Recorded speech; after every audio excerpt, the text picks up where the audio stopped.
Today, we're going to take a bit of a step back from the hanky-panky and focus in on what I consider to be a pretty cool news story for collectors that I think gives some relevance back to the relevance of collecting things that matter.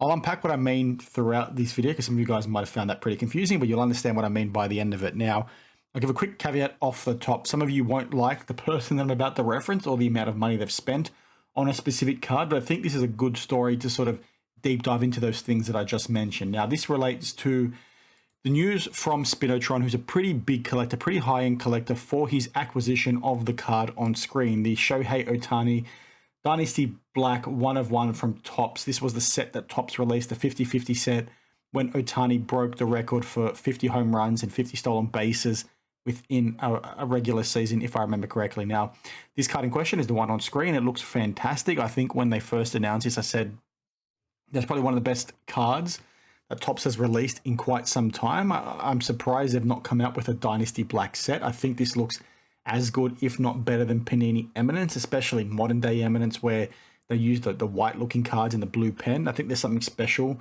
about a gold auto, especially when done with the right pens. And I think this thing looks particularly awesome. Now, the reason why I want to reference this is because the guy's gone ahead and spent $1.1 million on this. And some of you guys might screw your nose up at that and say, Daniel, what are you talking about? How is a dude spending $1 million a good news story for collectors?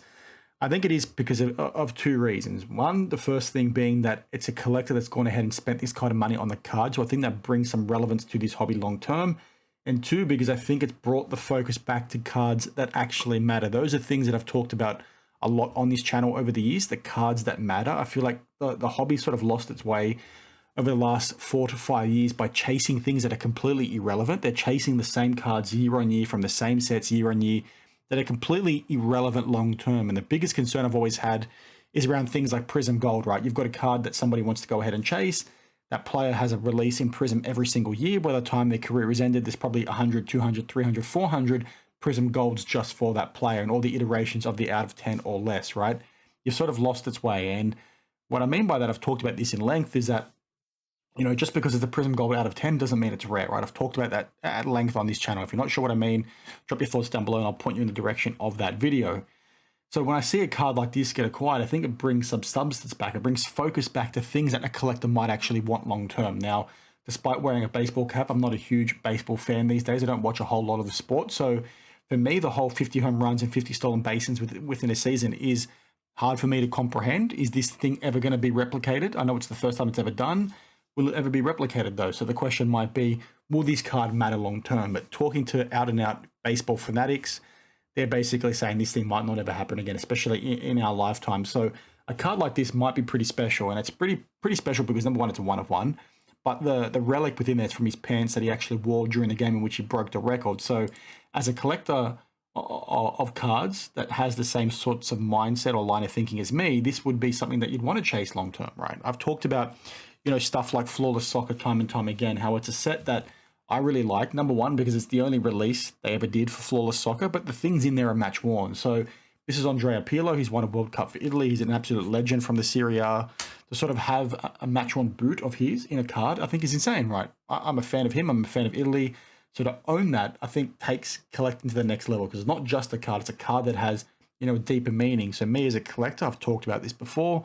I can deep dive into trying to find where that relic was sold, on which auction site. I can figure out which game it's from. I've done that for some of my other cards, and then I can go back and watch that game and sort of get a bit more excitement out of collecting cards. So when you've got a, you know, dude coming out and spending that kind of money on a card that matters, I think is good for the hobby long term, because I think it brings the focus back. Like I said, you're now going to have people that try and replicate what he's done. And because he's a collector that's gone ahead and bought it, it gives me more substance that his money is sort of here to stay and he's not looking to sell it anytime soon. We spoke about, you know, that Paul Skeens 1 of 1, I want to say a month ago, maybe a bit longer, maybe a bit less, and how I thought it was pretty cool that Dick's Sporting Good went ahead and bought it, right? It's the Paul Skeens MLB debut card. They bought it. They're going to put it in one of their stores within Pittsburgh, and they're going to have it be an attraction for customers to come and see. And the example that I gave was that I think it's good that you've got external businesses coming in and spending that kind of money, because it's bringing some relevance back to this industry. I've spoken about how great as manufacturers are trying to charge us an arm and a leg. They're trying to elevate this industry, but they've sort of dropped the ball by, you know, not maybe maintaining the right QC or the right risk appetite. They've made a lot of mistakes. But to now all of a sudden have a business spend millions of dollars to come in and buy something has brought some legitimacy to the hobby. And I think it brings some mainstream attention. And if they can keep doing that, I think it's good long term. So when I saw Dick's doing that, I thought it was cool, thought it was interesting. But the fact that this is now a collector doing basically the same sort of thing, but rather than doing it for show, doing it to keep in their collection, I think is a big deal as well. I can't recall if I said what the price was, but it was basically, I think, $1.1 million USD. I think that was after the auction house fees. And Spinatron cops a lot of hate on Instagram. This is why I said in the intro, you might not like me referencing him because he's pretty big on the Panini blockchain stuff. He's had accusations go towards him around pumping and dumping and being a shield influencer and all those kinds of things. But the guy's got some pretty cool cards in his PC, and his Instagram account is definitely one of the ones worth following. And he seems to have a lot of vindication behind why he goes ahead and buys things. Sorry for the stutter.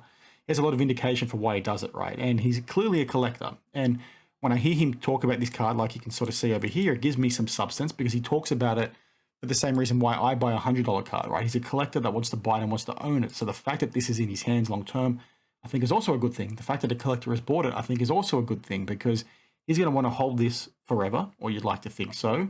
But he's not looking to flip it, right? He's not a flipper. He's not a repacker looking to sort of make a quick buck, and he's created this artificial liquidity.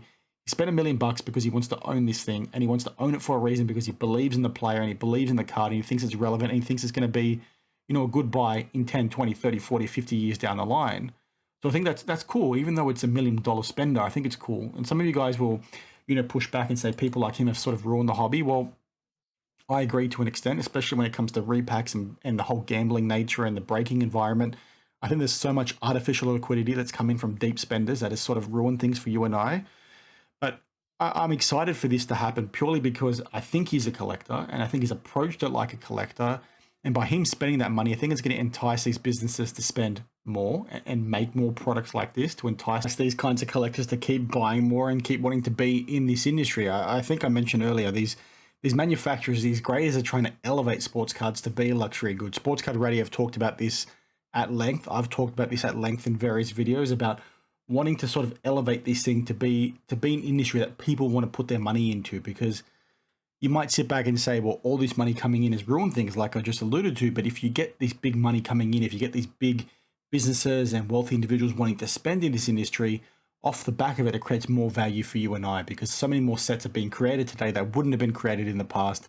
You have so many sets being made that wouldn't have been made. You have cards being made for things that wouldn't have been made. Sorry, I just need to quickly move my camera.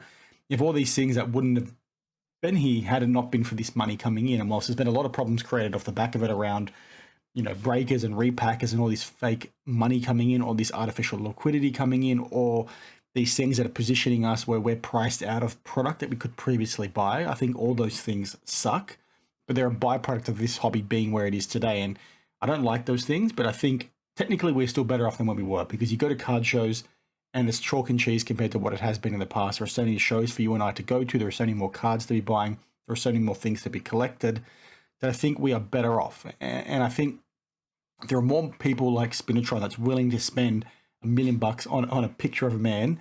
I think is a good thing, because that trickle down effect will be there. Now, obviously, these manufacturers need to uplift their game and step up. These graders need to be doing the same thing. Basically, every business within this industry needs to be doing the same thing, because, like I've said time and time again, they're charging us up here, but they're keeping the value down here. It's not good enough. And I think people coming in and spending this kind of money is going to hold them accountable a lot better. I can't recall if I already said that, but you guys, I think, get where I'm trying to go. Obviously, all this money coming in has created so many problems, and I've talked about that to death on this channel, but I think people like him coming in and spending that money means we might get more sets. And the Topps Dynasty Black, I think, is a good one, right? Because you've clearly now got people wanting to spend this. If they come out and actually make a Topps Dynasty Black set for every single sport, I think you're going to have people go mad and chase these things left, right, and center, because, as again, it highlighted that match one stuff matters, on-card autos matter, and games or cards related to games or relevant events matter, right? That thing has been lost in recent times. And if that means I get a set that rivals, you know, Flawless Soccer, I think that's fantastic. I think Topps Dynasty Soccer looked good. I think they've printed way too many cards, or way too many one-of-ones in that set. But if they come in with the right focus and make it really prestigious, and they make it really hard to get, I think it's cool long-term. And obviously, you and I are priced out of that product, but, you know, I was priced out when this thing was released, and I can buy this card, you know, 10 years later for, you know, a decent price, a few $100, right? That's a cool thing. And that's a cool card that, you know, I want to own, right? And I'm sure many of you guys would agree with that. So anyway, share your thoughts down below. I know some people won't like the fact that I've referenced this guy. They won't like the fact that I've talked about big money coming in is a good thing for this industry, but I think the points I made are pretty valid. So I'm keen to hear what you guys have to say down below if I've missed anything or misspoke or anything like that. But yeah, just rip your thoughts down below and we'll sort of, you know, go from there, because I like this long term. I like this long term, and I'm happy to be, you know, pushed back on if I was off base, but I don't think I am. So just quickly though, Spinatron basically wrote an essay on why he thought this acquisition was an important one for him, why he went ahead and bought it, why it matters to him. And I think that's key. I think that's been lost on people. Like I've said time and time again, people coming in, buying Prism every year because it's Prism, buying, you know, Flawless every year because it's Flawless, buying NT every year because it's NT is just dumb, right? Cards matter, and we need to find the ones that actually do that, people actually want to own long term. And for me, it's always been first year product, last year product, rookie cards, match worn stuff from seasons that matter. You know, I've got some Chelsea cards up there that are from the year Chelsea won the title, and they've been worn in a game in which they won that title, right? So that's important for me as a collector. That's going to have things that I value over others, right? When it comes to match worn stuff, that's the stuff I'm going to chase first and foremost. When it comes to, you know, Prism Gold cards, it's going to be rookie cards, like I said, last player cards, as in last year that player played, and also championship winning seasons, right? Things to be that difference, because you look at LeBron, he's had a card in every single Prism release. Why are they all worth the same? They shouldn't be, because they're out of 10. They're not. They're technically out of however many years it's been since that product came out. So I'm rambling, I'm repeating myself now. You guys get the point. Thanks for watching, and I'll see you in the next one. Cheers.